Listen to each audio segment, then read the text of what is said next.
Okay people, this is a video on how I maintain and keep my tarantulas. In this video I'm not going to say this is the way everybody should keep them. I'm not saying it's the right way, I'm not saying it's the wrong way, it's just the way I keep them and it seems to work for me, and I get a lot of questions from people asking me how I do my setups, what have you. So this is just a brief video in how I keep mine.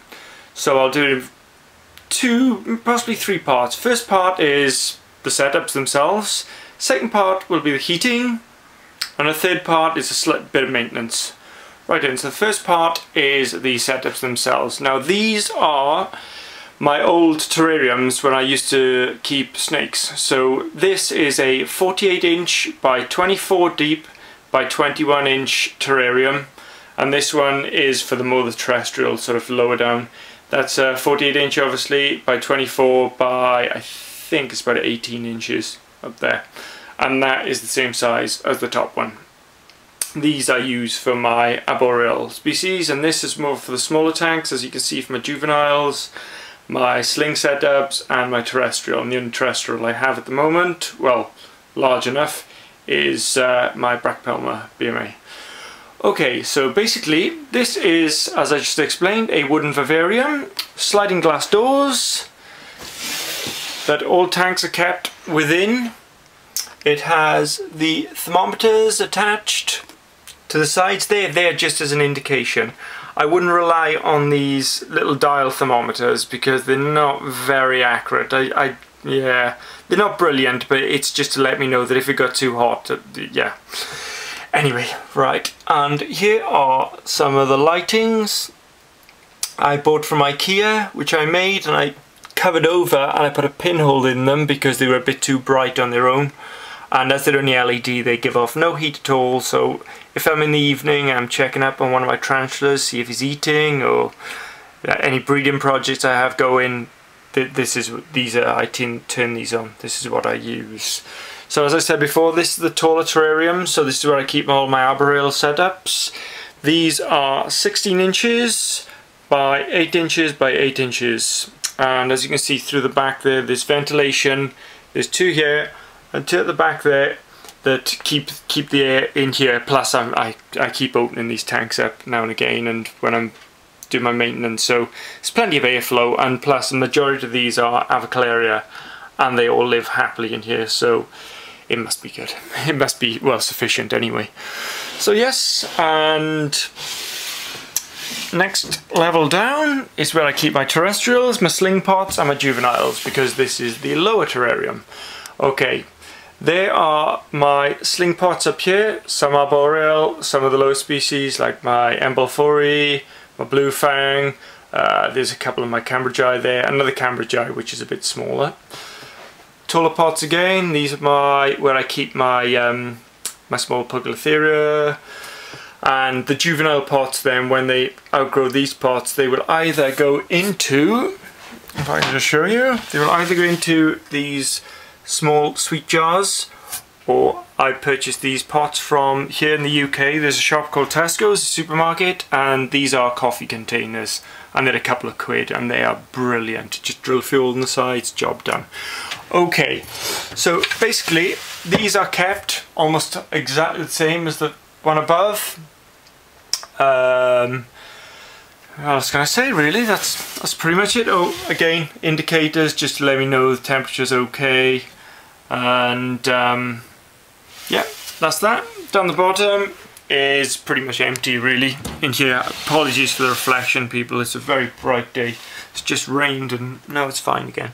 Okay, so yeah, these are empty terrariums. I keep some of my food down in here inside an old enclosure, because I've had some crickets chew their way out of those plastic tubs before now, and they get everywhere and the wife goes mental.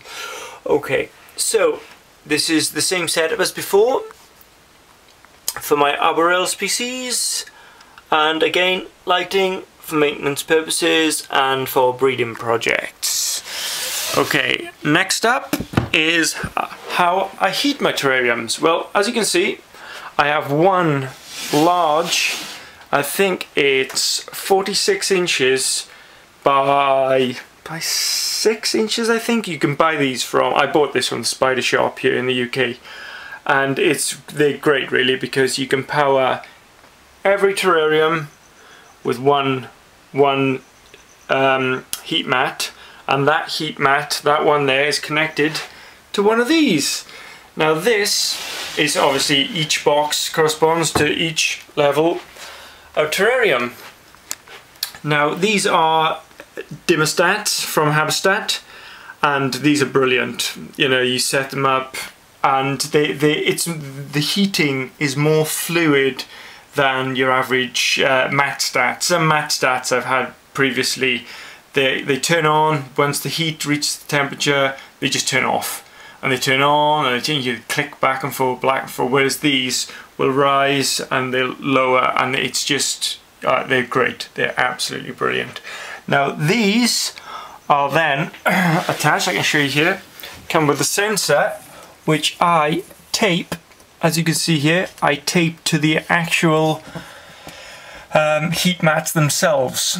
So obviously there's the sensor there on the heat mat, so you just get the perfect temperature. But the best thing about having these heat mats that run the length of the tanks is, and having those tanks in these large terrariums, is that they're barely on. The electricity, my electric bills don't come in high at all.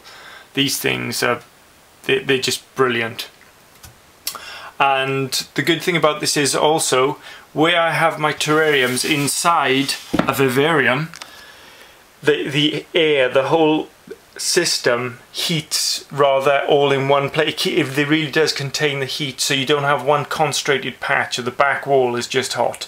I mean, clearly through the evenings and the nights it will probably heat up, and the tarantulas, like Georgina, finds she stays at the back. But during the day, as you can see, she's just out there at the front, and it's a perfect system for keeping in the heat and keeping electric bills down. As you can see on this one, because I have the lower, this is the lower terrarium, I have a larger, much larger, taller heat mat. This is about, it must be about 12 inches tall, possibly. And this obviously, again, runs the whole length of the back, which allows me to put pots down there, some pots at the top, the juveniles, some of these you just move around. There's my Avicularia Amazonica, who's not very well at the minute, which is odd. Anyway, get into that later. Yep, so these, an average temperature here is about 75, and that's at the front. So that's perfect, which means at the back it's a lot warmer. And if you can just see the hydrometer there, that is reading at 70% humidity. And honestly, people, I spray these tanks once a week, and they just, the humidity keeps in there. They're brilliant. And I've only had probably two deaths actually, but one wasn't my fault. It was one of those tarantulas that just slings and just die for no reason. But yeah, all my Avicularia tend to survive, and they all do very well, so can't recommend this setup enough, really. Okay, next up is maintenance. Okay, for maintenance purposes, I obviously clean this glass now and again, just to keep it all nice and mold free. And for the actual terrariums themselves, what I tend to do, I normally clean this one, but she's just molted, bless her, and I can't get hold of, well, I just can't get in there. I mean, that's on the front. Anyway, yes, but what I do is I try to keep minimum disruption with my tarantulas, because it stresses them out. So with these, generally, as this is my Avicularia, most of these are Avicularia, they tend to poop on the glass, as everybody knows, and everybody keeps one. And so what I do, I just generally clean the fronts, sometimes on the side here. If I can get to it, there's a little bit, as you can see, there's a small bit of excrement inside there. But that's pretty much how you clean the, discarded food bottles. Change the water now and again, but generally just give them a spray, so that the tarantulas generally, in my terrariums, tend to stick to the back for obvious reasons of the light, and it's quite a light room. Well, I have the curtains open at the minute, but it's generally more dim than this. And yes, and that's all I do. I just tend to clean the front of the terrariums, and I can obviously pull these out if I need to, as they're all separate. These terrariums, by the way, are 8 inches by 8 inches by 16 inches tall, and I find these a perfect size for your average avic, stroke, salmopoeis, even some Poecilotheria I've kept in these, and yeah, without a problem at all. Okay, and down here, I still haven't done this one yet, but as you can see, all the poop, she tends to poop along the front for some bizarre reason. I think it's because it's furthest away from where she normally sits at the back. But yes, but what I'll do on this one, I'll probably get a dab of cloth and I'll just wipe down in the front, and I'll clean out this little bit here. As you can see, there's a slight bit of mildew appearing down the bottom of the core there, the earth. Yes, and then these guys then, same with the pots, just, in fact I probably didn't even wipe those pots, they grow out of them before I have a chance to clean them. So just pick out some discarded food, and yeah, and that's that. So that's how basically I keep my tarantulas. Any questions? Just let me know and I'll try my best to answer them. And next up is an update video.